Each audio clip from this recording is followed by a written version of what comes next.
মেয়েটা কি নাটোরে থাকে? কি করে বুঝলে? বনলতা নাম দিয়েছ তো, তাই বুঝে নিয়েছি।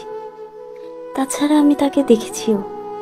তোমার সব পোস্টে যে মেয়েটা ভালোবাসার ইমো দিচ্ছে, তাকে আমি প্রায়ই ফলো করি।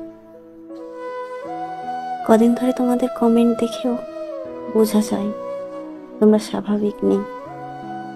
বাহ, অনেক খোঁজ খবর রাখো দেখছি। রাখতে হয় বলেই রাখি।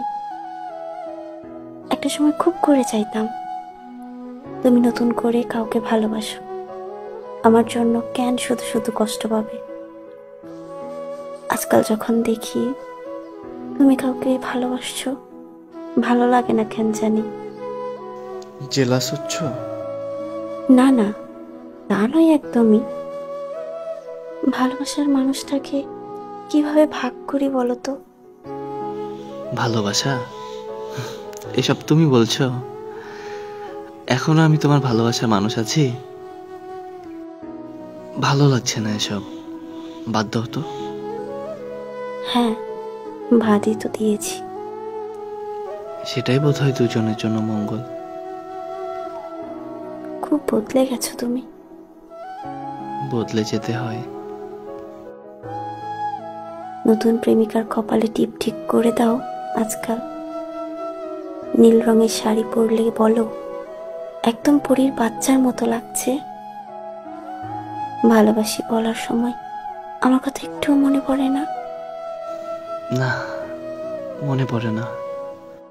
তোমাকে মনে পড়ার যথেষ্ট কারণ আর এখন নেই। আমাকে বাঁচতে দাও। আমাকে কারো প্রতি মুগ্ধতা নিয়ে তাকিয়ে ঘোরগ্রস্ত হতে দাও।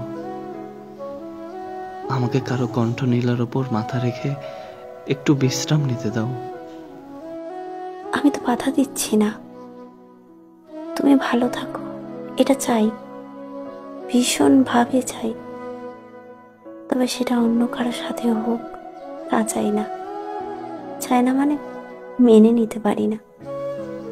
তুমি তো দিব্যি ভালো আছো। ওটা মনে হয়, আর কিছু হয় না। আচ্ছা, এসব বাদ দাও।